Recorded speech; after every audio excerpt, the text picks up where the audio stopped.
Hello everyone, welcome to my YouTube channel. तो चलिए बच्चों, आज के लेसन में मैं आपको यहाँ पे जेईई मेंस और एडवांस पॉइंट ऑफ व्यू से जो बहुत ही ज्यादा इंपॉर्टेंट चैप्टर्स है ये लेके आया हूँ। यहाँ पे ये चैप्टर्स क्या है, तो ये चैप्टर्स आपका मैट्रिक्स एंड डिटरमिनेंट है बच्चों। यहाँ पे मैट्रिक्स और डिटरमिनेंट, सबसे पहली बात जो 12th क्लास के बच्चे हैं वो भी यदि आप देख रहे हैं तो 12th class point of view से भी ये बहुत ज्यादा इंपॉर्टेंट चैप्टर्स होता है बच्चों। यहाँ से ये आप ऐसे चैप्टर्स बोल सकते हैं कि जो कि मैथमेटिक्स में सबसे इजीएस्ट चैप्टर्स माना जाता है इसको, मैट्रिसेस एंड डिटरमिनेंट। फ्री का नंबर मिलता है, चाहे बोर्ड्स की बात करें चाहे जेईई का बात करें, चाहे आप कोई भी कॉम्पिटिटिव एग्जाम्स ले लीजिए बच्चों। एंट्रेंस जो भी हमारा इंजीनियरिंग एंट्रेंस एग्जाम होता है, जैसे बिटसेट का एग्जाम होता है, बीएटी का एग्जाम होता है, डब्ल्यूबी का एग्जाम होता है, सीडब्ल्यूई का एग्जाम क्यों ना हो। इनफैक्ट केवीपीवाई का आप यदि क्वेश्चन देखेंगे तो वहां भी बहुत सारे क्वेश्चन इस चैप्टर से आते हैं बच्चों। तो ये सभी के लिए बहुत ही ज्यादा इंपॉर्टेंट होने वाला है, ठीक है। तो ये चैप्टर्स में यदि JEE Mains point of view से बात करें, हम लोग JEE Mains point of view से बात करें तो दो क्वेश्चंस आते हैं आपके पास। दो चैप्टर्स है यहाँ पे, एक मैट्रिक्स है, एक डिटरमिनेंट है। मैट्रिसेस एंड डिटरमिनेंट से 2 क्वेश्चंस आते हैं और ये दोनों के दोनों क्वेश्चंस बच्चे बहुत ही आसान होता है, ठीक है। बहुत आसान कैसे होगा, यदि आपको कंप्लीट वे में इसका थ्योरी पार्ट पता हो और क्वेश्चंस जेईई मेंस में पूछा कैसे जाता है, या इनफैक्ट एडवांस में क्वेश्चंस किस तरह से पूछे जाते हैं, कैसा क्वेश्चंस को यहाँ पे अप्रोच करा जाता है, वो चीज यहाँ पे मैं सीखने वाले हैं, ठीक है बच्चों। एक एक करके आप यहाँ पे देखेंगे, बहुत ही इंटरेस्टिंग वे में चीजों को मैं एक्सप्लेन करने वाला हूँ। मैं थ्योरी के साथ साथ प्रीवियस ईयर के जितने इंपॉर्टेंट क्वेश्चंस है, चाहे एडवांस की बात कर ले चाहे मेंस की बात कर ले, वो सारे क्वेश्चंस को साथ में रखते हुए चलूंगा बच्चों, ठीक है। तो चलिए स्टार्ट करते हैं, डायरेक्टली टॉपिक पे आते हैं। सबसे पहला हमारा मैट्रिसेस। आपसे ये पूछा जाता है कि व्हाट इज मैट्रिसेस, मैट्रिसेस है क्या एक्चुअल वे में, क्या बोलेंगे बच्चों आप, मैट्रिसेस क्या होता है, ठीक है। डिटरमिनेंट के बारे में हम बाद में बात कर लेंगे, सबसे पहला टॉपिक हमारा मैट्रिसेस का है। व्हाट इज मैट्रिसेस, तो मैट्रिसेस में आप ये बोलने वाले a rectangular array of m n numbers, ठीक है। रेक्टेंगुलर एरे बच्चों यहाँ पर आप समझिए, ये चीज एक आपके पास है, rectangular array of m n numbers in the form of m horizontal line. आपके पास हॉरिजॉन्टल लाइन की मतलब क्या होता है, रो होता है, ठीक है। आप यहाँ पे रो बात कर सकते थे। एंड एन वर्टिकल लाइन, यहाँ पे देखिए वर्टिकल लाइन का मतलब क्या, वर्टिकल लाइन का मतलब क्या होता है, कॉलम होता है, ठीक है बच्चों। M horizontal line and n vertical line is called matrix of order m by n. आपके पास यहाँ पे क्या लिखा हुआ है, एम बाय एन। तो आपके पास ऐसे मैट्रिक्स होते हैं और इसको आप कैसे रेड करते हैं, कैसे लिखने का तरीका क्या होता है आपके पास इस तरह का, आप एम क्रॉस एन बोल सकते थे, या एम इंटू एन करके बोल सकते हैं, या एम बाय एन करके बोल सकते थे बच्चों। सिंपल वे में हमसे ये पूछा जाए मैट्रिसेस है क्या, तो आपके पास जो नंबर्स होता है उस नंबर्स को रेक्टेंगुलर एरे के फॉर्मेट में रिप्रेजेंट करने का एक तरीका है। ये रिप्रेजेंटेशन होता कैसे है, रो और कॉलम के फॉर्मेट में रिप्रेजेंटेशन होता है बच्चों, रो और कॉलम के फॉर्मेट में रिप्रेजेंटेशन होता है हमारा, ठीक है। ये आपके पास मैट्रिसेस जो है ओनली फॉर अरेंजमेंट्स है, यहां से कोई नॉमिकल वैल्यू निकल के नहीं आती। वही बात बोला था यहाँ पे, नो नॉमिकल वैल्यूज। ये जो हमारे पास है मैट्रिसेस कोई नॉमिकल वैल्यू नहीं देता बच्चों, पहली बात तो है कि ये एक्चुअल में ये only for arrangements of number है। जो भी आपके सामने नंबर है रखा गया उस नंबर्स का अरेंजमेंट, कैसा अरेंजमेंट, रेक्टेंगुलर एरे के फॉर्मेट वाला अरेंजमेंट बच्चों। रेक्टेंगुलर एरे मींस रो और कॉलम के फॉर्मेट में नंबर्स को रिप्रेजेंट कर देना ही मैट्रिक्स कहलाता है, एक्चुअल मतलब ये था, ठीक है बच्चों। यहाँ पे जो आप ये बोल रहे थे कि इसकी मैट्रिक्स के अंदर में आपके पास एलिमेंट्स होने वाले हैं, तो यही बात बोला, it's element is real, imaginary और फंक्शनल वैल्यूज बच्चों। यहाँ पे एक बात देखिए कि आपके पास जो भी मैट्रिसेस है उसके जो एलिमेंट होंगे उसका एलिमेंट या तो रियल हो सकता है, इमेजिनरी भी हो सकता है, कोई दिक्कत नहीं, आइटा के फॉर्मेट में जा सकता है, और फंक्शनल वैल्यूज भी बन सकता है बच्चों, ठीक है। फंक्शनल वैल्यूज का मतलब आपको मैं यहाँ पे समझा दूं, जैसे मान लीजिए साइन एक्स, ठीक है, लॉग एक्स, एक्सपोनेंशियल फंक्शंस आ जाए, अलजेब्रिक कोई फंक्शंस आ जाए, उसके अंदर में एलिमेंट की जगह पे, तो क्या हो सकता है, क्या बिल्कुल हो सकता है। ऐसा नहीं कि ओनली फॉर कांस्टेंट नंबर्स होते हैं, सारे वैल्यूज हो सकते हैं, रियल में सभी आ गया, इमेजिनरी पार्ट भी आ सकता है, आइटा वाला पार्ट भी आ सकता है, ओमेगा के फॉर्मेट में भी आपको देखने को मिल जाता है क्वेश्चंस, ठीक है। और अंदर में साइन कॉस का भी फंक्शंस आपको देखने को मिल सकता है, लॉग वाला पार्ट देखने को मिल सकता है। कंप्लीट वे में आप बोल सकते थे कि कोई भी वैल्यूज हम अंदर में रख सकते हैं, एलिमेंट आपका रियल भी हो सकता है, इमेजिनरी भी हो सकता है और फंक्शनल वैल्यूज भी हो सकता है। ठीक है बच्चों, आप जब डिटर्मिनेंट पढ़ेंगे तो डिटर्मिनेंट में भी एलिमेंट तो हम लोग कोई भी रख सकते थे, लेकिन डिटर्मिनेंट में बस इतना सा फर्क है। सबसे पहली बात तो डिटर्मिनेंट जो किसी एक स्क्वायर मैट्रिक्स का होता है। अब ये स्क्वायर मैट्रिक्स क्या बच्चों, यहाँ पे मैं डिफाइन करूंगा, आप वेट करिए पूरा लास्ट तक, आप देखिए चीजों को, बहुत इंटरेस्टिंग वे में चीजों को एक्सप्लेन करूंगा। मतलब कोई ज्यादा लिखने लिखाने का काम नहीं है यहाँ पे, सिंपल सा आपका डेफिनेशन होता है, उसके अकॉर्डिंग हम डायरेक्टली क्वेश्चंस पे आ जाएंगे बच्चों। तो वहां पे हम लोग क्या बात करेंगे, डिटर्मिनेंट जो वो कोई एक स्क्वायर मैट्रिक्स का निकाला जाता है सबसे पहली बात, और वहां पे उसका नॉमेरिकल वैल्यूज निकलता है। डिटर्मिनेंट की नॉमेरिकल वैल्यूज निकलती है, लेकिन मैट्रिक्स में कोई नॉमेरिकल वैल्यूज नहीं होती है। ओके बच्चों, तो ये पार्ट में यहां पे बोला। अब देखिए कि आपके पास यहां किस तरह से डिनोट करते हैं, डिनोट करने का ये आपके पास ऐसे बॉक्स के फॉर्मेट में आप बोल सकते थे, या बहुत जगह ऐसा भी लिखा जाता है, या आप बोलेंगे मतलब बहुत सारे आप यदि फॉरेन राइटर के बुक्स देखेंगे तो वहां पे डिटर्मिनेंट को कुछ ये वाला भी सिंबल से रिप्रेजेंट कराया गया। लेकिन आप ये बोलते हो कि ये वाला सिंबल्स हमारे लिए फेवर में है, तो ठीक ऐसा बोल सकते हैं, लेकिन जेईई में बहुत सारे क्वेश्चंस में इस तरह के भी सिंबल्स लेके क्वेश्चंस पूछा गया, तो ऐसा नहीं कि ये डिटर्मिनेंट का सिंबल नहीं होता। क्या आपको कंप्लीट वे में पता होना चाहिए बच्चों। तो ये आपके पास पार्ट हुआ। अब बात आती है यहाँ पे कि आपके पास मान लीजिए कोई एक डिटर्मिनेंट है, मान लो कि मैं यहाँ पे बोलता हूं कि आपके सामने कोई एक डिटर्मिनेंट है, जैसे मान लीजिए ए, तो इसको कैसे लिखेंगे सर, कुछ इस तरह का क्या, बिल्कुल मान लीजिए इसके अंदर भी यहाँ पे एलिमेंट होने वाला है। एलिमेंट जैसे हो सकता है मान लीजिए 1 2 3 4 5 6 7 8 9। आप बोलेंगे ये हमारे पास एक डिटर्मिनेंट मैट्रिसेज है क्या, बिल्कुल आपके पास ये मैट्रिसेज है, ये हमारा मैट्रिसेज, जिसमें आपके पास ये फर्स्ट रो, ये सेकंड रो, ये थर्ड रो, कितने रो है बच्चों यहाँ पे, 3 रो।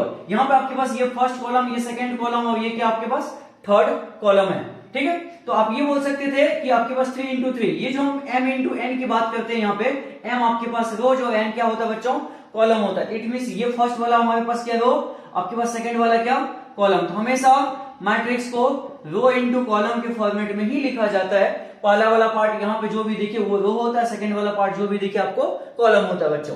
तो जैसे 3 इंटू 3 का पार्ट, और ये जो भी आपके पास है ये क्या है, एलिमेंट्स ऑफ मैट्रिसेज, ये एलिमेंट्स ऑफ मैट्रिसेज। इसकी ऑर्डर की यदि बात करेंगे तो ऑर्डर कितना हो गया बच्चों यहाँ पे 3 इंटू 3 का। जरूरी नहीं कि ये दोनों इक्वल हो, आप बोल सकते थे ऐसा भी हो सकता है क्या, बिल्कुल। मान लो 1 2 3 4 5 6 कुछ इस तरह का। यहां बताइए मुझे, ये फर्स्ट रो, ये सेकंड रो, ये थर्ड रो, कितने रो हो गए बच्चों, 3 रोज हो गए। ये आपके पास फर्स्ट कॉलम, ये आपके पास सेकंड कॉलम, कितना कॉलम हो गया, 2 कॉलम हो गया। तो इसको क्या लिखेंगे ऑर्डर, 3 इंटू 2 को ऑर्डर लिखेंगे।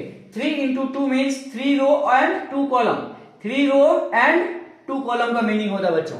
ठीक है, कोई दिक्कत तो नहीं, ये आप इस तरह से रिप्रेजेंट करते हैं। अंदर में एलिमेंट आपको बताया था, रियल भी हो सकता, इमेजिनरी भी हो सकता, और फंक्शनल वैल्यूज भी हो सकता है बच्चों। ठीक है, तो इस तरह का रिप्रेजेंटेशन होता है। हम आगे बात करते हैं स्टैंडर्ड फॉर्म मैट्रिसेज का कैसा होता है। ठीक है बच्चों, तो ये देखिए स्टैंडर्ड फॉर्मेट आपका कैसा होगा, स्टैंडर्ड फॉर्मेट कैसा होगा बच्चों, आप देखिए आपको मैं यहां पे बोल रहा हूं कि जैसे हमारे पास एक मैट्रिसेज होता है, स्टैंडर्ड फॉर्मेट इसको ऐसे लिखते हैं, A equal to A11 A12 A13 dot dot A1n। ठीक है बच्चों, A21 A22 A23 dot dot आपके पास A2n। आपके पास इस तरह से AM1 AM2 AM3 dot dot आपके पास AM इंटू n। हम ये बोल सकते थे कि ये हमारे पास m इंटू n का एक मैट्रिक्स बना, यहाँ पे m इंटू n का एक मैट्रिसेज बना, जिसमें ये वाला जो हमारे पास पार्ट है, यहां पे देख रहे बच्चों, ये वाला जो पार्ट है इसको बोल देते हैं प्रिंसिपल डायगोनल। प्रिंसिपल डायगोनल, ये हमारा प्रिंसिपल डायगोनल। ठीक है बच्चों, ये हमारा प्रिंसिपल डायगोनल एलिमेंट। यहां पे देखें A11 A22 A33 A44 A55 dot dot आपके पास M इंटू n होगा। यदि ये दोनों इक्वल हो जाए m और n, तो यहां पे आप ये बोल सकते थे AM या AN बोल सकते थे, कोई दिक्कत नहीं। ठीक है बच्चों, अब ये जो प्रिंसिपल डायगोनल के अबव वाला एलिमेंट्स है, ये जो दिख रहा है आपको, ये वाला एलिमेंट्स में मतलब हम यहाँ पे ये बोल सकते थे कि आपके पास I, मैं बता रहा हूं I क्या है, is less than of J। और ये जो पार्ट है आपके पास बच्चों, इस पार्ट में आपके पास I is greater than of J। I और J क्या है, सबसे पहले बात आपके पास जो मैट्रिक्स को रिप्रेजेंट करने का तरीका होता है Aij कुछ इस तरह से m बाय n का। आपके पास ये I मतलब ith रो आप ऐसे बोल सकते थे, Aij का मतलब ith रो और jth column. ith row and jth column. ठीक है बच्चों, इस तरह से आप इसको रिप्रेजेंट करते हैं। मान लीजिए कि मतलब हमारे पास ये फर्स्ट रो फर्स्ट कॉलम, तो ये कितना हो जाएगा 1 1। आपके पास सेकंड रो फर्स्ट कॉलम, तो यहाँ पे 2 1 लिखेंगे। 2 1 को आप क्या बोलते हैं, सेकंड रो फर्स्ट कॉलम। जैसे मान लीजिए आपके पास A 2 3 पूछा जाता है, तो सेकंड रो थर्ड कॉलम ये बोलेंगे ना बच्चों, तो यही ith रो और jth कॉलम बोला जाता है m इंटू n के फॉर्मेट में। तो i और j आपको समझ में लगा, i मतलब क्या है यहाँ पे रो, और j मतलब क्या था बच्चों यहाँ पे कॉलम था। ठीक है, कोई दिक्कत तो नहीं। तो इस पार्ट में आप यहाँ पे देख रहे हैं, जैसे देखिए 2 1, i की वैल्यू ज्यादा है j की वैल्यू से। ठीक है बच्चों, ये लेकिन ये वाला पार्ट में देखिए यहाँ पे क्या था 1 2 1 3, i की वैल्यू कम है और j की वैल्यू ज्यादा है। तो ये वाला प्रिंसिपल डायगोनल के अबव वाला एलिमेंट्स क्या होता है, i is less than of j। लेकिन इसके जस्ट बिलो वाला पार्ट क्या होता है बच्चों, i is greater than of j होता है। लेकिन यदि आप ये बोलेंगे कि सर प्रिंसिपल डायगोनल में कैसा होगा, i इक्वल टू j होगा क्या, हाँ होगा, एक कंडीशन है आप बोल सकते हैं, बट ये वाला जो हमारे पास नंबर है m और n दोनों इक्वल हो जाए। इट मींस दोनों इक्वल होता है, आप इस तरह के मैट्रिसेज को बोलते हैं स्क्वायर मैट्रिसेज। ठीक है बच्चों, आगे मैं बात करूंगा इसके बारे में। यदि ये दोनों इक्वल हो जाए तो इसको क्या बोलेंगे हम लोग, स्क्वायर मैट्रिसेज बोलेंगे। और स्क्वायर मैट्रिसेज में हम ये बात कर लेते हैं कि आई आपके पास स्क्वायर मैट्रिसेज में नंबर ऑफ रो और नंबर ऑफ कॉलम इक्वल होती है, और प्रिंसिपल डायगोनल का जो एलिमेंट होता है उसमें आई और जे क्या होते हैं बच्चों, इक्वल होता है। ठीक है, आई और जे, जैसे यहाँ पे देखें first row first column, second row second column, third row third column, यहाँ पे क्या बोलते हैं nth रो nth कॉलम आपके पास ऐसा हो जाता। ठीक है, तो इस तरह का बात है। ठीक है बच्चों, ये पार्ट आपके पास, इसको भी नोट कर लीजिए साथ में आप। ठीक, आपको यहाँ पे क्वेश्चंस बहुत ही नॉर्मल तरीके का क्वेश्चन दिया जाता है। आप यदि 12th क्लास के एनसीईआरटी में आप यदि देखते होंगे तो वहां पे आपसे पूछा जाता था, जैसे मान लीजिए एक क्वेश्चन मैं आपके सामने बहुत ही छोटा सा क्वेश्चन रखता हूं, find matrices of order 3 into 2, matrices of order 3 into 2 where aij equal to, आप ऐसे बोल सकते थे aij equal to I minus 2j divided by 3 इसका मॉडुलस। तो बच्चों आपके पास कुछ ऐसा क्वेश्चन है, अब ये सोचिए क्या इस तरह के क्वेश्चन मैं कर पाऊंगा, बिल्कुल आसान है। आपको किस तरह का ऑर्डर बनाना था, 3 into 2 का, मीन्स 3 रो और 2 कॉलम लेना है, सिंपल सा बात है। एंड आपके पास इस तरह का, आपके पास यहाँ पे आई जे इक्वल टू दे रखा है। मैं क्या करूंगा, यहाँ पे यदि मुझे ये वाला पार्ट चाहिए तो मुझे कितने टोटल 3 रो चाहिए और 2 कॉलम चाहिए। मुझे 3 रो और 2 कॉलम चाहिए तो मुझे क्या सब निकालना पड़ेगा, a11 निकालना पड़ेगा। यहाँ पे आई की वैल्यू 1, जे की वैल्यू 1 रखी, आ जाएगा वैल्यू, कोई दिक्कत तो नहीं, इतना तो कर लेंगे। उसके बाद क्या निकालना पड़ेगा बच्चों, a12। ठीक है, उसके बाद हम क्या बात कर लेते a21 a22। ठीक है बच्चों, उसके बाद आप क्या निकाल लोगे यहाँ पे, इसके बेसिस पे आपके पास जैसे a11 निकाला, a12 निकाला, फिर आप क्या बात कर सकते थे a21 a22 a31 a32। आपके पास यही नहीं बच्चों टोटल, जैसे a11 निकालते हैं, आई की जगह 1, जे की वैल्यू 1 रखिए, आ जाएगा एक वैल्यू। a12 आपके पास आई की वैल्यू 1, जे की वैल्यू 2 रखिए, यहाँ पे आ जाएगा, कोई दिक्कत तो नहीं। फिर आपके पास आई की वैल्यू 2, जे की वैल्यू 1 रखिए, यहाँ पे आई की वैल्यू 2, जे की वैल्यू भी 2 रखिए, आई की वैल्यू 3, जे की वैल्यू 1, आई की वैल्यू 3, आपके पास जे की वैल्यू 2 रखिए। तो यहां से आपके पास ये एलिमेंट्स कंप्लीट हो जाएंगे, और जैसे एलिमेंट्स कंप्लीट होता है बच्चों, तो देखिए मैं इसको लिख के ही बता देता हूं यहाँ पे कैसा हो जाएगा हमारा। ठीक है बच्चों, तो आप ऐसे लिख सकते हैं इसको कि आप एक आपके पास यहाँ पे मैट्रिसेज है, मैट्रिसेज कैसा होने वाला, a11 a12 a21 a22 a31 a32। इसी तरह का होंगे बच्चों 3 into 2 ऑर्डर का। 3 into 2 का मतलब देखिए 3 रो और 2 ही कॉलम है। ठीक है बच्चों, तो मुझे ये सब जो एलिमेंट निकालेंगे मैं a11, यहाँ पे रखिए आई की वैल्यू 1, जे की वैल्यू 1, तो कितना हो जाएगा 1 minus 2 by 3, तो आपके पास कितना -1 by 3, लेकिन मॉडुलस कितना हो जाएगा बच्चों 1 by 3। ठीक है, ये 1 by 3 आपके पास, यदि ये निकालेंगे तो ये पार्ट आपके पास 1 आ जाएगा। आई की वैल्यू 1 रखिए, जे की वैल्यू आपके पास 2 रखिए, तो 1 minus 3 by 3 मतलब आपके पास ये कितना 1 आ जाता है बच्चों। ठीक है, ये पार्ट जब निकालेंगे तो आपके पास 0, ये 2 by 3। ओके बच्चों, यहां पे जब निकालेंगे a31, आई की वैल्यू 3, जे की वैल्यू 1 रखिए, कितना हो जाएगा, आप बोलेंगे ये 1 by 3 और ये भी 1 by 3 आ जाएगा। एक नॉर्मल से क्वेश्चन है, एनसीईआरटी में ऐसे 4-5 क्वेश्चन आपको स्टार्टिंग में ही मिल जाएंगे। यदि 12th क्लास का एनसीईआरटी आप देखते हैं तो इस तरह का क्वेश्चन आपके सामने इस तरह का एक दे देता है एलिमेंट के फॉर्मेट में, और आपको ये पूछा जाता है कि यहां से मैट्रिसेज कैसे बनने वाले बच्चों। ठीक है, तो आप बिल्कुल इजी तरीके से बता सकते हैं कि आपके पास देखिए कि हम क्या कर सकते थे। सबसे पहले a11 निकालेंगे, a12 निकालेंगे, a21 निकाल लेंगे, a22 निकालेंगे, a31 निकालेंगे, a32 निकालेंगे, और यहाँ पे वैल्यू को उठा के रख देंगे, बस हो गया। इतना सिंपल सा काम होता है आपको करना, ठीक है। आप इसको एक बार लिख लीजिए, मैं आगे एक्सप्लेन कर रहा हूं। नेक्स्ट देखिए बच्चों, आपके पास ये क्वेश्चन है कि द मैट्रिक्स हैव 12 एलिमेंट्स। कितने एलिमेंट्स है बच्चों यहाँ पे? टोटल 12 एलिमेंट्स हैं। Then possible order will be, आपसे ये पूछा जा रहा है कि टोटल किसी भी एक मैट्रिक्स के पास टोटल 12 एलिमेंट्स है, तो कितने पॉसिबल बन सकते हैं यहां से। तो आपसे ये पूछा गया कितने पॉसिबल ऑर्डर बन सकते हैं, तो आप तो ये बोल सकते थे कि यहां से एक मैट्रिक्स में 1 into 12 का बना सकता हूं। बिल्कुल बना सकते हैं आप, 1 रो और 12 कॉलम। हो सकता है कि नहीं बच्चों? बिल्कुल हो सकता है। दूसरा आप ऐसे बोल सकते थे 12 into 1 का भी मैं क्रिएट कर सकता हूं एक मैट्रिसेस। 12 आपके पास रो और 1 कॉलम हो जाएगा। और क्या बोल सकते हैं बच्चों आप बताओ? 2 into 6 का भी हो सकता है और 6 into 2 का भी हो सकता है। कोई दिक्कत है क्या?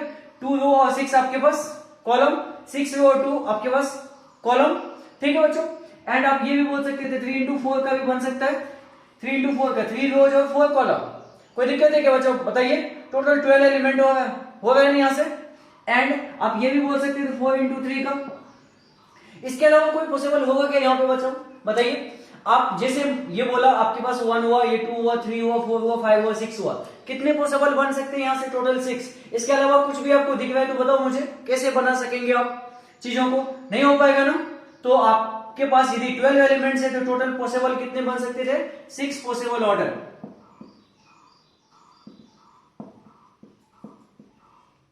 6 पॉसिबल ऑर्डर यहाँ पे हो सकता है बच्चों।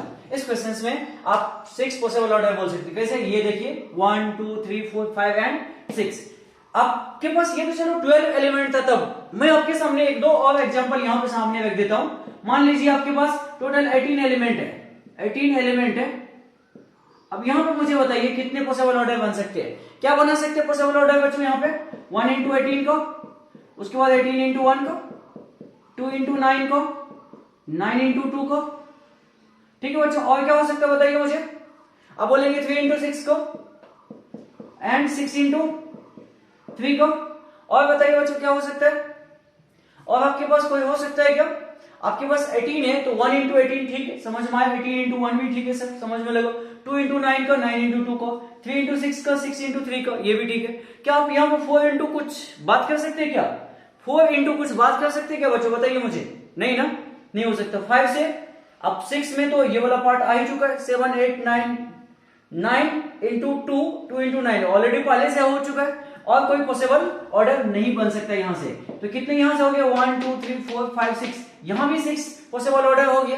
तो आपके पास यदि 18 एलिमेंट्स है तो कितने पॉसिबल ऑर्डर बन सकते थे? टोटल 6 पॉसिबल ऑर्डर बन सकते थे। वो ऑर्डर क्या समय यहाँ पे देख सकते हैं बच्चों आप, ये वाला पार्ट। तो इस तरह से आपके पास कोई भी हमारे मान लीजिए एलिमेंट दे देता है, 24 एलिमेंट दे देगा, 36 एलिमेंट दे देगा, या मान लीजिए मतलब 30 एलिमेंट्स दे देता है, उससे बोलता है कि कितने पॉसिबल ऑर्डर बनाए जा सकते हैं। क्या बता सकते हैं आप? क्या बिल्कुल इजी तरीके से बता सकते हैं, यहां से कोई दिक्कत नहीं होगी बच्चों आपको। चलिए ये टाइप का क्वेश्चन तो चलो आपको समझ में लगा। अगला एक और क्वेश्चन आप यहां पे देख सकते हैं, the number of all possible matrices of order 3 into 3। Possible order आपके पास क्या है? 3 into 3। ईच एंट्री यहां पे देखिए बच्चों, ये आपके पास क्या है? 0 और 1। आपको क्या बोल रहा है कि एक मैट्रिसेस बनाना है, कितने पॉसिबल ऑर्डर बन सकते हैं। यदि मैं यहाँ पे 0 और 1 ही ओनली रखता हूं तो आप मुझे बताइए ना क्या हो सकता है। आप बोलोगे कोई भी एक मैट्रिसेस मैं यदि क्रिएट करूंगा तो यहाँ पे आपके पास टोटल 3 into 3 का बात था, 3 into 3 का बात था बच्चों। यहाँ पे एलिमेंट, यहाँ पे एलिमेंट, यहाँ एलिमेंट, यहाँ एलिमेंट, यहाँ एलिमेंट, यहाँ पे, यहाँ पे, यहाँ पे, यहाँ पे, ऐसे होता है। एलिमेंट तो ऐसे होता है, ठीक है। यहाँ पे आपके पास कितने चॉइसेस है? 2। कितने आपके पास? 2। क्या ले सकता हूं मैं? या तो 0 ले सकता हूं या तो 1 ले सकता हूं। फिर यहां पे बताइए बच्चों, यहां पे 2 पॉसिबिलिटीज आपके पास, यहां पे भी 2, यहां भी 2, यहां पे भी 2, यहां पे भी 2।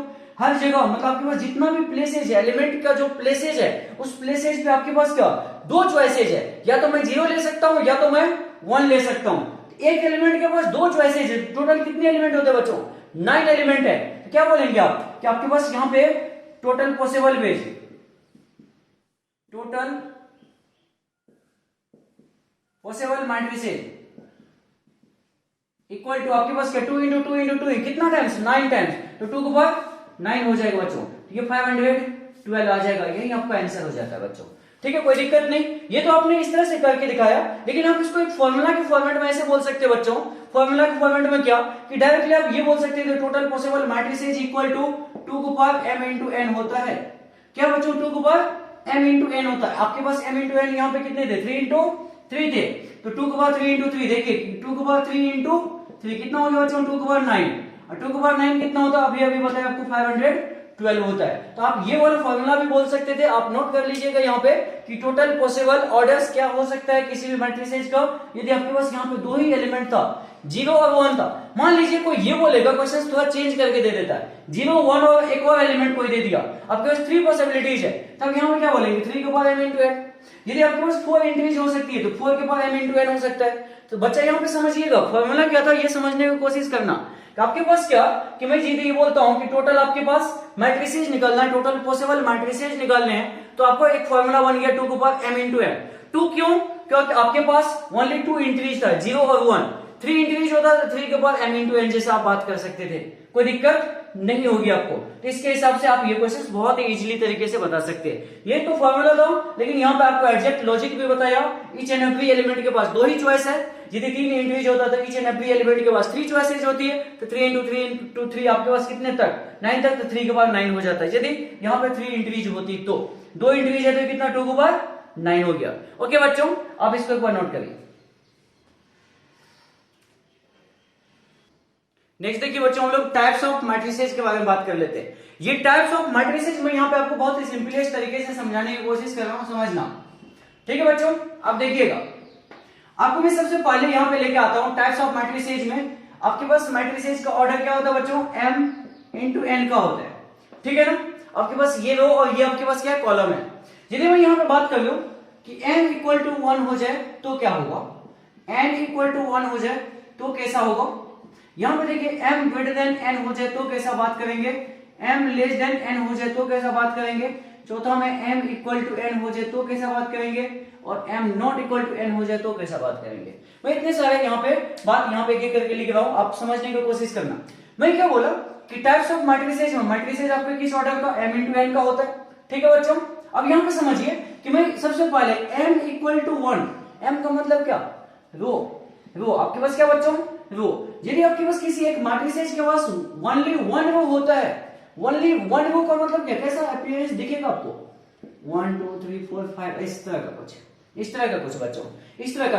ये कैसा मैट्रिसेज है जिसके पास ओनली 1 रो है, तो इस तरह के मैट्रिसेज को क्या बोलते हैं, कैसा अपीयरेंस दिख रहा है, ये तो हॉरिजॉन्टल जैसा दिख रहा है। कैसा दिख रहा है बच्चों, ये तो हॉरिजॉन्टल जैसा दिख रहा है, नहीं दिख रहा है क्या, हॉरिजॉन्टल जैसा दिख रहा है। आप ये बोल सकते थे, और इसको हॉरिजॉन्टली नहीं तो आप ये बोल सकते थे इसको ऐसा रो के फॉर्मेट में दिख रहा है, एक ही रो में है बच्चों, इसको क्या बोलते हैं रो मैट्रिक्स बोलते हैं बच्चों।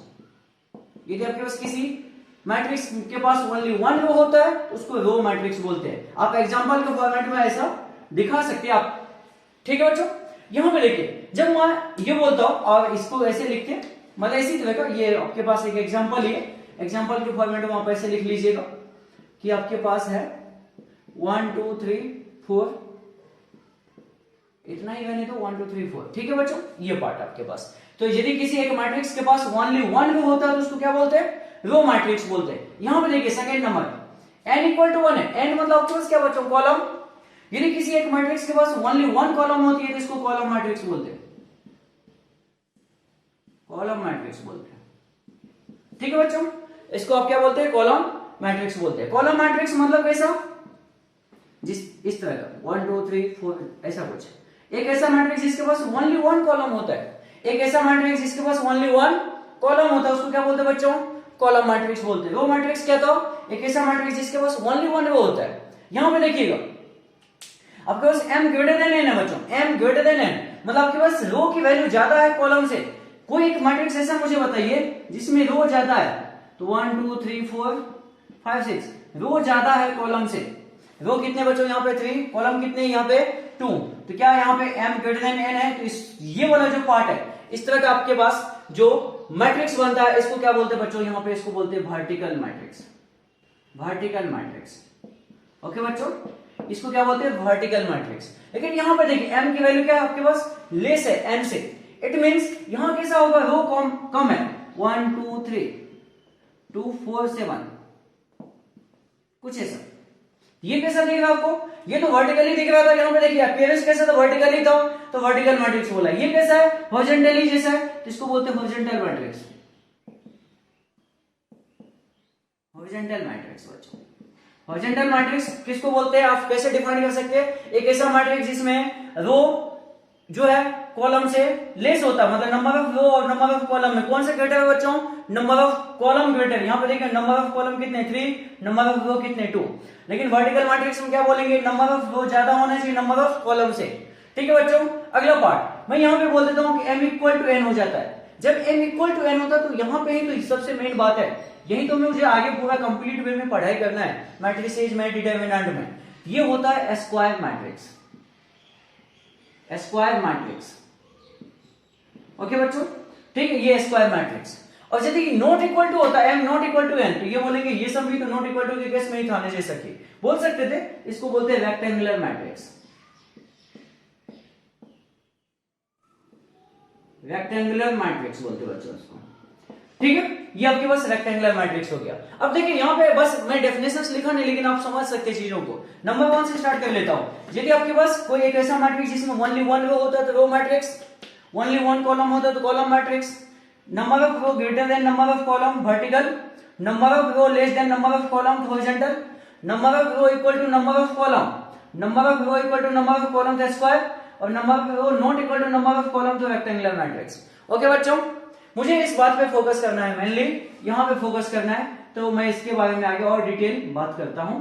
सबसे पहले आप इसको एक बार नोट कर लीजिए, फिर मैं बात कर लूंगा स्क्वायर मैट्रिक्स के बारे में बच्चों। ओके,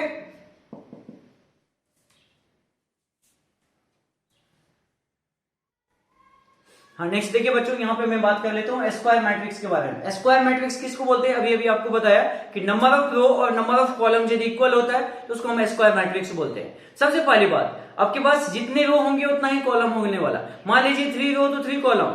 आप मुझे ये बता दो टोटल एलिमेंट्स कितने होंगे स्क्वायर मैट्रिक्स में? यदि n ऑर्डर का है तो आपके पास ये बोलने वाले n इंटू एन मीन्स कितना? n square.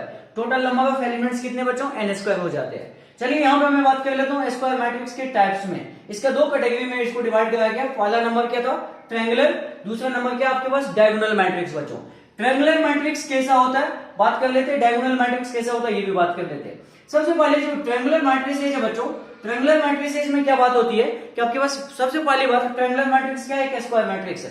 ठीक है, आगे आप जो भी बात करने वाले हो सारे के सारे क्या होने वाले हैं? स्क्वायर मैट्रिक्स होने वाले। इसी का ब्रांच आगे निकल के जाने वाला है। ट्रायंगुलर मैट्रिक्स एक ऐसा मैट्रिक्स होता है जिसको प्रिंसिपल डायगोनल एलिमेंट के, प्रिंसिपल डायगोनल एलिमेंट के, प्रिंसिपल डायगोनल कौन सा होता है बच्चों? आपको थोड़ा देर पहले बताया था। कोई भी आपके पास मान लीजिए इस तरह का पार्ट है जैसे 1 2 3, तो ये जो हमारे पास है ये प्रिंसिपल डायगोनल है। प्रिंसिपल डायगोनल के आइदर अबव और बिलो ऑल एलिमेंट्स 0 हो जाए। आइदर अबव बोला मैं, यहाँ पे आपके पास कितने एलिमेंट्स? 3 एलिमेंट होते या इधर भी 3 एलिमेंट होते, इसमें से या तो इसके अबव वाला सारे 0 हो जाए या बिलो वाले सारे 0 हो जाए। इस तरह के मैट्रिक्स को क्या बोलते हैं? Triangular matrix. आप बोलेंगे ट्रायंगल नाम क्यों पड़ा? तो मैं यहाँ पे बताता हूँ आपको कि जैसे मान लीजिए आपके पास ये एक मैट्रिसेज है, तो यहाँ पे एलिमेंट आप कुछ भी ले लो, 5 7 6 ऐसा ले लीजिए। ठीक है, इधर हम ये बात कर लेते हैं 0 0 0। आप यहाँ पे देखिए कि ये जो हमारे पास एक ट्रायंगुलर मैट्रिसेज है, इसको हम ट्रायंगुलर मैट्रिसेज बोलते हैं। प्रिंसिपल डायगोनल के बिलो ऑल एलिमेंट्स 0 है। इसका मतलब प्रिंसिपल डायगोनल के अबव वाला एलिमेंट्स है, सही बात है। तो यहाँ पे ये जो एलिमेंट के साथ एक ट्रायंगल बनाता है ना, इसलिए इसका नाम पड़ा है ट्रायंगुलर। यहाँ पे बच्चों ट्रायंगल कहाँ बना? प्रिंसिपल डायगोनल के अबव, प्रिंसिपल डायगोनल के अबव ट्रायंगल बना यहाँ पे, तो इसलिए ट्रायंगुलर मैट्रिक्स। आप बोलेंगे बिलो भी तो बात कर सकता था, बिल्कुल कर सकते थे आप बिलो बात। जैसे कुछ मान लीजिए ऐसा 1 2 3, यहाँ पे 0 0 0, ये आपके पास 5 7 8 ऐसा। तो ये तो प्रिंसिपल डायगोनल हुआ बच्चों।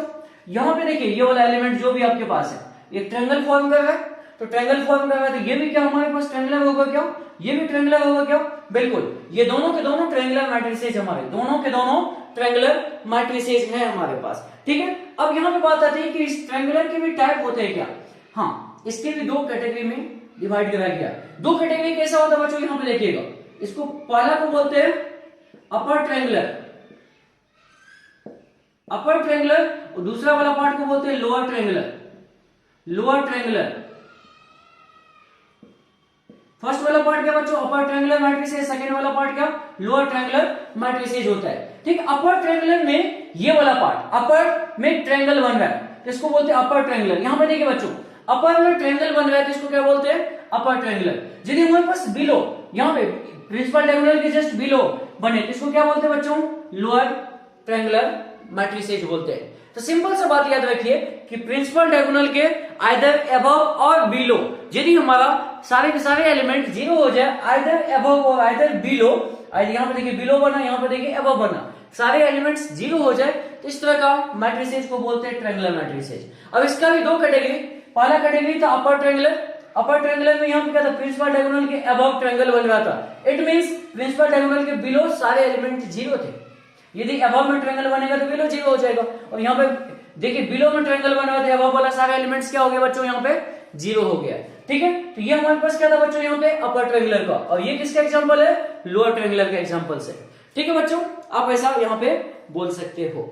ठीक है, आप यहाँ पे ये जो बात बोल सकते थे, यदि मैं इसको IJK को फॉर्मेट में अच्छे से लिखने की कोशिश करूं तो आप इसको मतलब बोल सकते थे यहाँ पे कि आपके पास ये जो पार्ट था ये सारे के सारे क्या है जीरो है, यहाँ पे ये वाला पार्ट सभी के सभी क्या है जीरो आपके पास है। तो मैं यहाँ पे ये बोल सकता हूं तो इस पार्टिकुलर केस में AIJ इक्वल टू जीरो, कब AIJ इक्वल टू जीरो कब बच्चों ये वाला केस में ना, ये वाला केस क्या होता I ग्रेटर देन J वाला केस था ना, मैं क्या बोला प्रिंसिपल डायगोनल के बिलो क्या होता I ग्रेटर देन J होता। जब I ग्रेटर देन J हो तो ये एलिमेंट्स सभी के सभी क्या होते हैं बच्चों जीरो हो जाते हैं। और यहाँ पे मुझे बता दीजिए ये वाला part AIJ equal to zero होगा कब बच्चों जब I की वैल्यू आपके पास जब I की value less than of J हो जाए, I is less than of J हो जाए। तो हम ये बोल सकते थे यहाँ पे इस केस में क्या बोल सकते थे बच्चों ये वाला पार्ट अपर ट्रायंगुलर में कुछ ऐसा रीजन आप रिलेशंस याद रख लीजिए AIJ इक्वल टू जीरो मतलब ये वाला एलिमेंट्स जीरो कब I ग्रेटर देन J के लिए, और यहाँ पे ये वाला एलिमेंट्स जीरो कब I less than of J के लिए बच्चों। ठीक है, आपको बस इसके बारे में एक बार समझना था, ट्रायंगुलर मींस प्रिंसिपल डायगोनल के अबव ट्रायंगल बने या बिलो ट्रायंगल बने, लेकिन बनता है ट्रायंगल से सेंस ये आता है कि ऊपर यदि ट्रायंगल बनता है तो नीचे जीरो, नीचे यदि ट्रायंगल बनता है तो ऊपर वाले सारे जीरो होने चाहिए, तभी हम उसको अपर और लोअर ट्रायंगुलर के कैटेगरी में डालते हैं। ठीक है बच्चों, ये तो हमारे पास हो गया अपर ट्रायंगुलर और लोअर ट्रायंगुलर का कहानी। ओके, हम लोग डायगोनल पे आते हैं। सबसे पहले आप इसको एक बार नोट कर लेंगे, मैं फिर इसको मैं इरेज करके डायगोनल के बारे में आपको एक्सप्लेन करता हूं।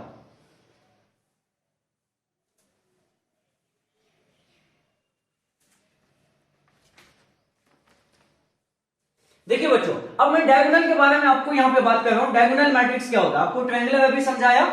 ठीक है, हमारा ये डायगोनल मैट्रिक्स क्या होता है। डायगोनल मैट्रिक्स में सबसे पहली बात तो ये देखिए कि हमारे पास क्या कंडीशंस क्या होता है कि एक ऐसा मैट्रिक्स है, मान लीजिए मैं इसको ऐसे लिखता हूं A11 0 0 0 A22 0 0 0 A33 कुछ इस तरह का। आपके पास ये 3 into 3 का है टोटल 3 into 3 के, इसमें ओनली प्रिंसिपल डायगोनल एलिमेंट है, बाकी सभी के सभी जीरो होते हैं। एक ऐसा स्क्वायर मैट्रिक्स क्या बोलेंगे बच्चों, एक ऐसा स्क्वायर मैट्रिक्स जिसमें only for principal diagonal element होता है, बाकी रेस्ट जितना भी है सबके सब जीरो हो जाए, तो ऐसे मैट्रिसेस क्या कहलाते हैं डायगोनल मैट्रिसेस कहलाते हैं। आपके दिमाग में क्वेश्चन आ रहा होगा क्या मैं डायगोनल एलिमेंट को भी जीरो ले सकता हूं, क्या ले सकते हैं, लेकिन एक साथ सारे जीरो नहीं हो सकते। सारे जीरो हो जाएंगे तो इस तरह के मैट्रिसेस को आप नल मैट्रिक्स बोलते हैं, जहां पे आपके पास सभी के सभी जीरो हो गया, जीरो मैट्रिक्स बोल सकते थे। ठीक है, यहाँ पे एक भी कम से कम नॉन जीरो होना कंपलसरी है, वो मैं अभी बात कर लूंगा आगे आपको।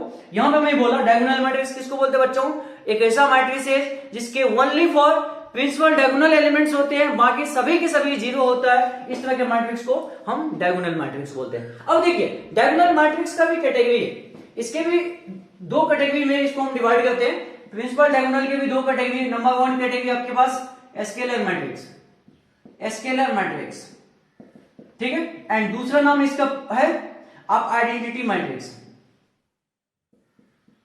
आइडेंटिटी मैट्रिक्स बच्चों, आइडेंटिटी मैट्रिक्स। ये देखिए स्केलर मैट्रिक्स में क्या होता है कि हमारे पास जो प्रिंसिपल डायगोनल एलिमेंट है ना, ये सभी की सभी सेम हो जाए। सेम हो जाए मतलब एक एग्जांपल से मैं बात कर लेता हूं, जैसे 2 0 0 0 2 0 0 0 2, आप ऐसा बोल सकते थे, बिल्कुल।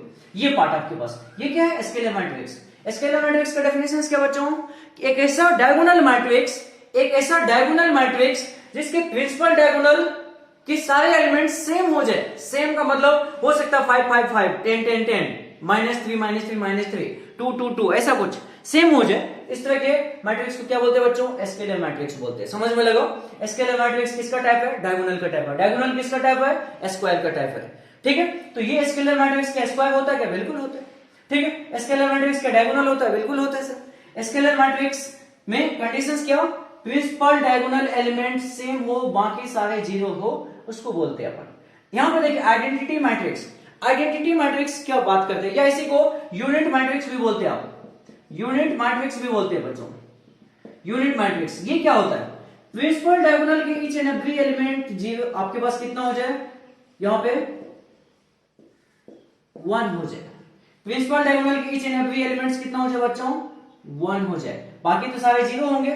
डायगोनल में क्या था, प्रिंसिपल डायगोनल था, बाकी सब जीरो था। आपके पास यहाँ पे डायगोनल में प्रिंसिपल डायगोनल था, बाकी सारे के सारे जीरो थे। जब मैं ये बोलूं कि प्रिंसिपल डायगोनल के ईच एंड एवरी एलिमेंट 1 हो जाए, प्रिंसिपल डायगोनल के ईच एंड एवरी एलिमेंट 1 1 1 हो जाए और बाकी सारे जीरो हो, तो इस तरह का मैट्रिक्स आइडेंटिटी और यूनिट मैट्रिक्स कहलाता है। और इसको रिप्रेजेंट करने का तरीका बच्चों आई, जैसे ये 3 into 3 ऑर्डर का है देखिए, तो इसको लिखा जाता है I3। कहीं पे यदि ये 5 ऑर्डर का होगा तो I5, कहीं n ऑर्डर का, बहुत जगह आप ये देख लोगे कि आपके पास ऐसे लिखा जाता है IN। इसका मतलब n ऑर्डर आपके पास आइडेंटिटी मैट्रिक्स। इसका क्या मीनिंग होता है बच्चों, n ऑर्डर आइडेंटिटी मैट्रिक्स होता है। ठीक है, कहीं पे आपको I2 लिखा हुआ मिल जाए, इसका मतलब क्या होता है बच्चों, I2 का मतलब second order identity matrix. Identity matrix means principal diagonal 1 1 1 हो, बाकी सारे जीरो हो जाए, इसको बोलते हैं अपन यहाँ पे आइडेंटिटी और यूनिट मैट्रिक्स। तो ये तो हो गया इसका कैटेगरी वाइज बच्चों। आपके पास मैं यहाँ पे बोला कि आपके पास एक मैट्रिक्स होता है m क्रॉस n का। ठीक है, उसमें हम लोग पहला रो मैट्रिक्स देखा, कॉलम मैट्रिक्स देखा, हॉरिजॉन्टल मैट्रिक्स देखा, वर्टिकल मैट्रिक्स देखा, स्क्वायर मैट्रिक्स देखा, रेक्टेंगल मैट्रिक्स देखा। ठीक है, ये सब आप यहाँ पे देखें। उसके बाद स्क्वायर मैट्रिक्स को मैं दो कैटेगरी में डिवाइड करा, पहला ट्रायंगुलर था, दूसरा आपके पास क्या था, डायगोनल था। ट्रायंगुलर में भी दो टाइप आपके पास, अपर और लोअर ट्रायंगुलर। अपर ट्रायंगुलर का मतलब ऊपर ट्रायंगल बनता मतलब नीचे जीरो है, एंड लोअर ट्रायंगुलर का मतलब लोअर में ट्रायंगल बनता, ऊपर वाले सारे जीरो होते हैं। ठीक है बच्चों, एंड साथ में मैं डायगोनल मैट्रिक्स के बारे में बात कर रहा। डायगोनल मैट्रिक्स किसको बोलते हैं, प्रिंसिपल डायगोनल एलिमेंट होता है, बाकी सारे जीरो होते हैं, उसको बोलते हैं डायगोनल मैट्रिक्स। अब डायगोनल के भी दो टाइप क्या था, पहला स्केलर, दूसरा आइडेंटिटी। स्केलर क्या होता है बच्चों, प्रिंसिपल डायगोनल के each and every element same हो जाए, इक्वल हो जाए, उसको बोलते हैं स्केलर। और ये प्रिंसिपल डायगोनल के ईच एंड एवरी एलिमेंट्स 1 हो जाए, यूनिट हो जाए, यूनिटी हो जाए, मतलब आपके पास 1 बोल सकते थे, यूनिटी हो जाए, ऐसे मैट्रिक्स क्या कहलाते हैं, आइडेंटिटी और यूनिट मैट्रिक्स कहलाते हैं। आई होप ये टाइप्स में आपको कंफ्यूजन नहीं रहा होगा बच्चों, आप इस बातों को समझ पा रहे होंगे। ठीक है, एक दो और टाइप्स होती है, वो भी टाइप्स मैं आपके सामने यहाँ पे बात कर ही लेता हूं बच्चों। तो आप देख लीजिए वो टाइप्स हमारा क्या। तो आप ये जानते हैं कि एक सिंगुलर होता है, एक नॉन सिंगुलर मैट्रिक्स होता है, तो समझ लेते हैं।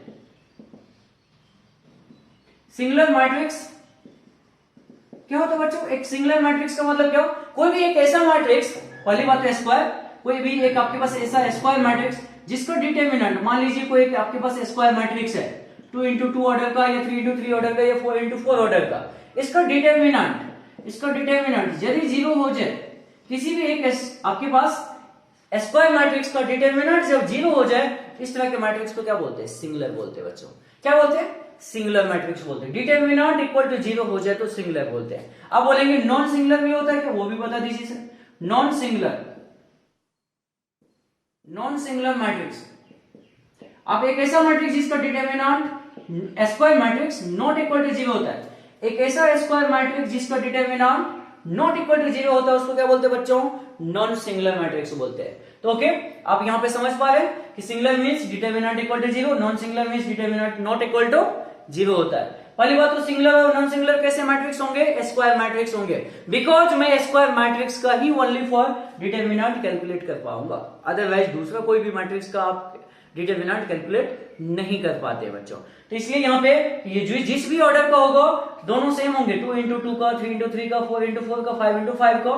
तो हम इसका डिटरमिनेंट 0 कर दे तो ये जो मैट्रिक्स था हमारा, ये मैट्रिक्स कैसा सिंगुलर हो जाएगा। और यदि नॉन इक्वल टू 0 तो कैसे हो जाएगा, नॉन सिंगुलर मैट्रिक्स हो जाएगा। ये भी एक छोटा सा बात था, आप याद रख सकते हो। ओके बच्चों, इसको एक बार नोट कर लीजिए।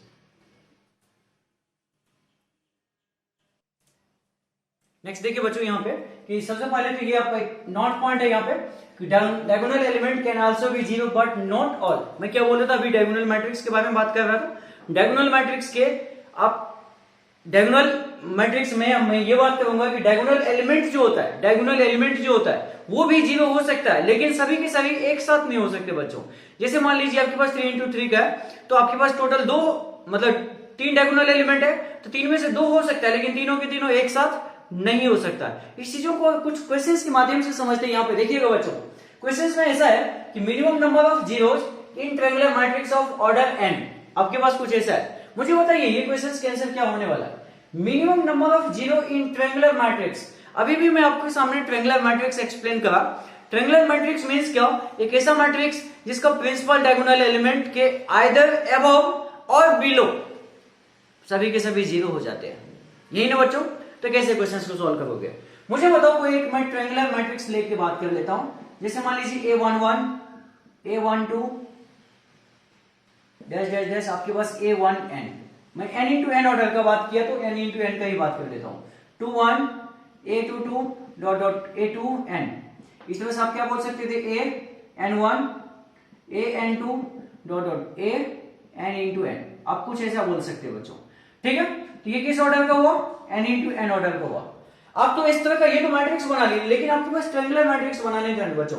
ट्रायंगुलर मैट्रिक्स में आप मुझे बताइए कि ये तो होता है, मैं या तो एबव वाला सारा 0 कर लूंगा या बिलो वाला सारा 0 कर लूंगा। आपसे यही पूछा भी था, मिनिमम नंबर ऑफ 0। यहां देखिएगा ध्यान से, मिनिमम नंबर ऑफ 0। मुझे बताओ टोटल एलिमेंट्स कितना, यहां पे टोटल एलिमेंट्स कितना, n into n ऑर्डर का टोटल एलिमेंट्स इक्वल टू कितना हो जाएगा बच्चों, n into n, n square हो जाएगा। प्रिंसिपल डायगोनल में कितना एलिमेंट हो जाएंगे, प्रिंसिपल डायगोनल में आपके पास के डायगोनल एलिमेंट्स कितने हो जाएंगे, आप ऐसे बोल सकते हैं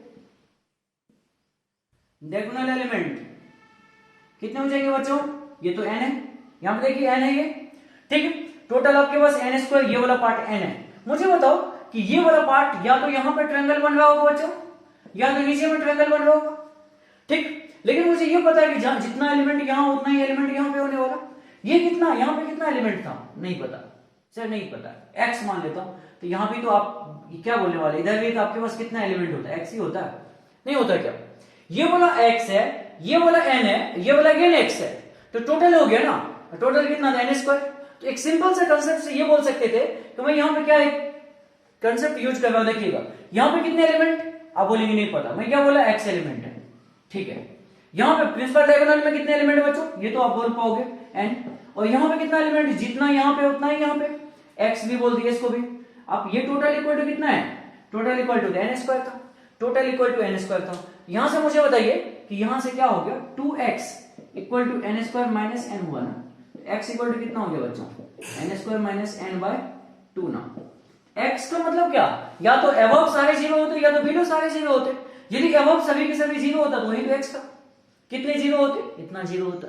यही आपका आंसर, यही है आपका आंसर। ये एक सिंपल सा टेक्निक से आप इस क्वेश्चन को बहुत ही बेहतरीन तरीके से समझ सकते हैं। यहाँ पे ये आपके पास n इधर नहीं मालूम था तो कुछ भी बोल दिया रैंडम x, जितना यहाँ पे एलिमेंट होंगे वो उतना ही यहाँ पे एलिमेंट होंगे, ठीक है। ये x तो ये भी x, ये x, ये n और ये भी x, कितना हो गया बच्चों, x plus n plus x equal to total कितना, टोटल है n स्क्वायर। तो यहां से 2x इक्वल टू ये x इक्वल टू कितना ही है। मुझे क्या निकालना था, minimum number of 0। Minimum number of 0 का मतलब क्या, प्रिंसिपल डायगोनल के अबव मान लीजिए जितना भी एलिमेंट होगा सबके सब 0 हो जाएंगे। तो कितना एलिमेंट था, x, तो x की वैल्यू निकाल दिया। ऐसे समझो ना, सिंपल है, ठीक है बच्चों, नोट करिए इसको।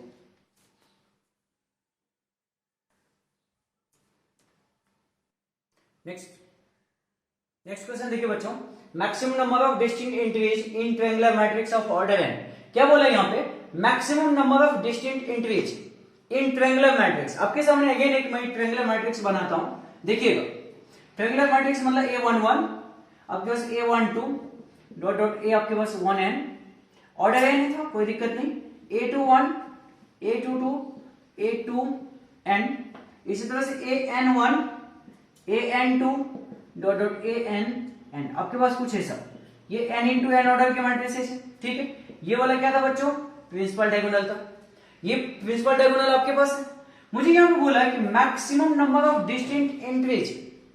मुझे ट्रायंगुलर मैट्रिक्स में क्या समझते हैं, ट्रायंगुलर मैट्रिक्स के या तो अबव सारे जीरो होते हैं या तो बिलो सारे जीरो होते हैं। अभी भी मैं बताया कि यहाँ पे जो एलिमेंट है इसको आप x बोल देते थे, ठीक है।